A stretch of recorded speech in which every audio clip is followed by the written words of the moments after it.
हमने 50 भैंस से बढ़ाया था। 50 भैंस से? 50 भैंस से बढ़ाया। अच्छा, तो अब कितनी हो गई है आपके पास इस समय? तो 100 एनिमल्स हो, सब सारे मिला के दूध देने वाले करीब 60-70 एनिमल्स तो बना ही रहता है। 60-70 एनिमल दूध देने वाले। गाय इसलिए नहीं पालते, गाय में बीमारी ज्यादा है, इसलिए गाय में नहीं पालते। अच्छा, और गाय का दूध भी बिकने में बड़ी, कानपुर में तो बड़ी ही दिक्कत है, इसका कानपुर में दूध नहीं बिकता है। आपका स्वागत है एनिमल आवाज यूट्यूब चैनल पे। सर नमस्कार। नमस्कार। नमस्कार। जो सर दर्शक देख रहे हैं उनको अपना परिचय बताइए। हमारा नाम जसवंत सिंह यादव उर्फ नेताजी डेयरी फार्म। ये कहाँ पड़ती है सर? ये सरसौल कानपुर, और इसका ग्राम हमारा लाऊखेड़ा है। अच्छा। हाँ, थाना महाराजपुर। तो कब शुरुआत हुई थी आपकी डेयरी फार्म की? डेयरी फार्म हमारा काम तो बहुत पुश्तैनी है, पर बड़ा काम हमने 2014 पे किया, जब अखिलेश सरकार आई तो उसमें हमने लोन लेके ये काम किया। अच्छा, मतलब पुश्तैनी वाला काम है? हाँ, पुश्तैनी। यादव है तो यादव वाला काम चलता आ रहा है पीढ़ी दर पीढ़ी। अच्छा जी, जब आपने बढ़ाया था तो कितनी भैंसों से बढ़ाया था? हमने 50 भैंस से बढ़ाया था। 50 भैंस से? 50 भैंस से बढ़ाया। अच्छा, तो अब कितनी हो गई है आपके पास? इस समय तो 100 एनिमल्स हो, सब सारे मिला के। दूध देने वाले कितने हैं?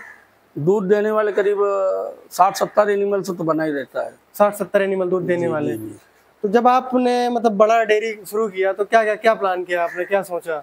अब बड़ा प्लान क्या, हमने तो लोन ही उठा लिया था। अच्छा। और अब बड़ा प्लान, इसी से बड़ा प्लान हुआ कि चलो और बढ़ाया जाए इसको। तो डर नहीं लगा कि इतना लोन उठा रहे हैं, इसके बाद कहीं फेल हो गए? जैसे देख रहे हैं कितनी डेयरियां बंद होती जा रही हैं। जब पिताजी का हाथ होता है ना किसी के ऊपर, तो डर नहीं लगता है। अच्छा जी। तो क्या क्या समस्या आई आपको उस समय, जब उस समय सिचुएशन थी?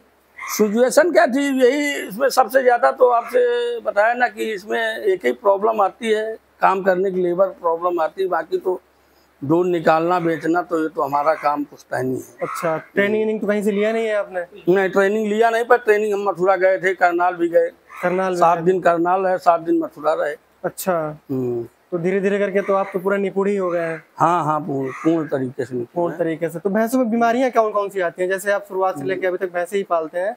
बीमारियां जैसे थनैला है, मैस्टिटीज है, मैस्टिटाइटिस है, और सबसे ज्यादा थनैला की बीमारी आती है। अच्छा, थनैला की बीमारी सबसे ज्यादा आती है? हाँ, थनैला। और जैसे एफएमडी हो गया, खुरपका, मुंह पका। हाँ, ये तो हाँ।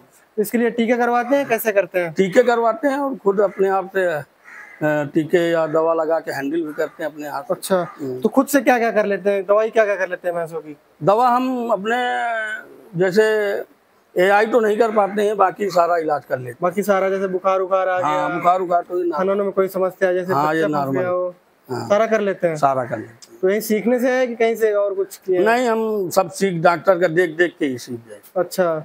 जैसे आज के समय में भैंसों को प्रेग्नेंट करने में बड़ी समस्या आती है, जैसे एक बार तो भैंस खरीद ले, दोबारा बच्चे नहीं दे पाते फार्म पे अपने, तो कैसे आप उसका ध्यान रखते हैं?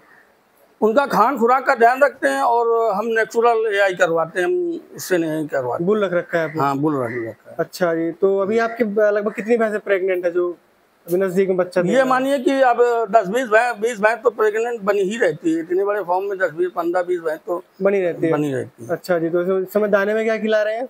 दाने में हम बहुत शुद्ध आहार खिलाते हैं, जैसे चोकर, गेहूं का चोकर है, चने का कंडा है। अच्छा। देसी खल है, बिनौला है, यही खिलाते हैं। बाकी तो जैसे मार्केट की फीड आती है, कभी नहीं खिलाया? नहीं, मार्केट की फीड नहीं खिलाते हैं।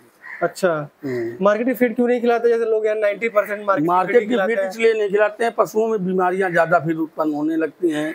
अच्छा। और गर्भधारण में ज्यादा दिक्कतें आने लगती हैं। अच्छा। तो मार्केट का फीड नहीं खिलाते। तो जो आप भैंसे रखते हैं, कितने लीटर वाली रखते हैं? भैंस तो हमारा 12+ भैंस, जितनी भी भैंस मिलेगी सब 12+ भैंस मिलेगी। 12 लीटर वाली। तो आप गाय क्यों नहीं पालते हैं? जैसे आपको सारी भैंसें ही मिलती हैं। गाय इसलिए नहीं पालते, गाय में बीमारी ज्यादा है, इसलिए गाय में नहीं पालते। अच्छा। और गाय का दूध भी बिकने में बड़ी, कानपुर में तो बड़ी ही दिक्कत है, इसका कानपुर में दूध नहीं बिकता है। दूध नहीं बिक पाता है, इसलिए भैंसे ही रखते हैं। जी जी। तो भैंसे आप कहाँ से लेके आया करते हैं?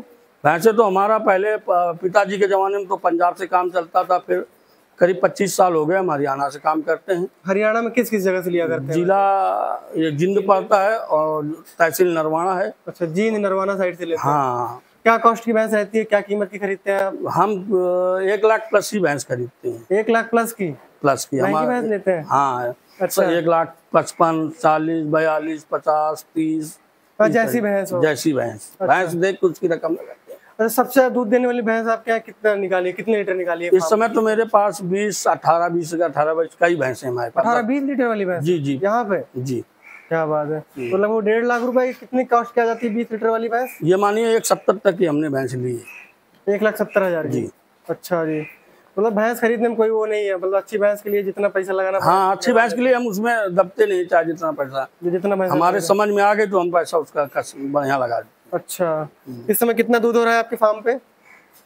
दूध हो रहा है करीब 600, 650, 700 लीटर पूरा मिला करके। जी जी। कहाँ जा रहा है? सब कानीपुर बिकता है हमारा दूध। थोक में फुटकर बिकता है? नहीं, थोक में बिकता है, बड़ी बड़ी शॉप है उन्हीं में बिकता है। अच्छा, थोक और फुटकर। हाँ। जैसे यहाँ से लेके जाना पड़ता है कि वो लोग खुद आते हैं लेने? नहीं, लेके जाना पड़ता है, आते नहीं, लेके जाना। अच्छा, तो क्या रेट से चला जाता है?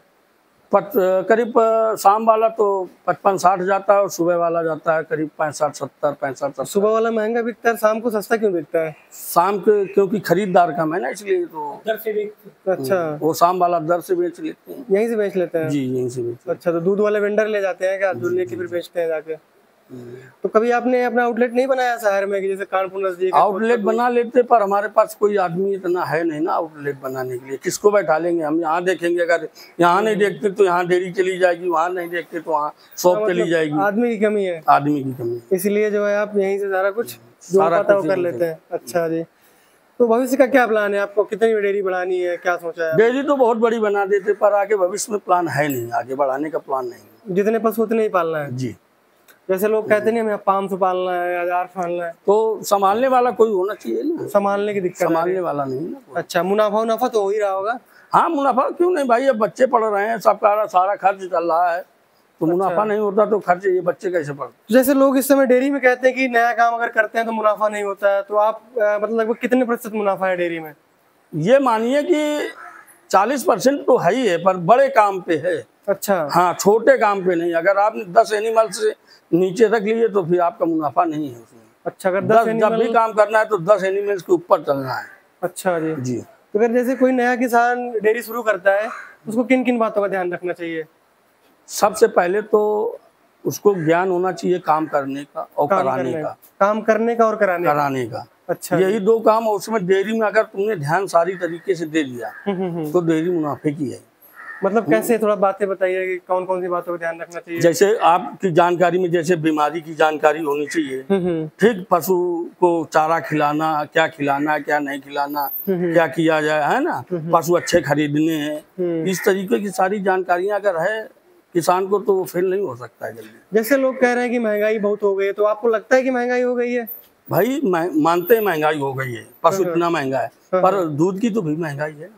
तो दूध तब भी सस्ता ही है? हाँ, फिर भी अपने कानपुर में सस्ता है। हरियाणा के और पंजाब के तुलना से लिया जाए तो सस्ता है। मतलब आप कमा रहे हैं तो लोगों को यही कहेंगे कि दूध अभी सस्ता है? भाई बात ये है ना कि जैसा अपना कानपुर है ना, सस्ते पे है तो अब सस्ते में भी कुछ काम किए जाते हैं। अगर आगे काम बढ़ाना है तो सस्ते में भी कुछ आपको काम... क्या लगता है गवर्नमेंट को क्या काम करना चाहिए डेयरी सेक्टर में? गवर्नमेंट ने तो डेयरी सेक्टर में कोई ध्यान ही नहीं दिया। फिर भी क्या लगता है किन किन बातों का सुधार हो थोड़ा सा तो डेयरी सेक्टर? गवर्नमेंट को हर, जैसे किसान अच्छा किसान है उसको कम से कम 10 भैंस का तो लोन अवेलेबल कराना चाहिए, उसके सुधार करने के लिए, किसान को आगे बढ़ाने के लिए। ठीक है सर, धन्यवाद जो आपने समय निकाल कर अपने फार्म के बारे में बताया और अपने बारे में बताया। किसान भाइयों और बहनों, पशुपालन क्षेत्र में अपनी उन्नति को मजबूत बनाएं। एनिमल आवाज के साथ जुड़ जाएं। हमारे चैनल को सब्सक्राइब करें और बेल आइकन को दबाना ना भूलें।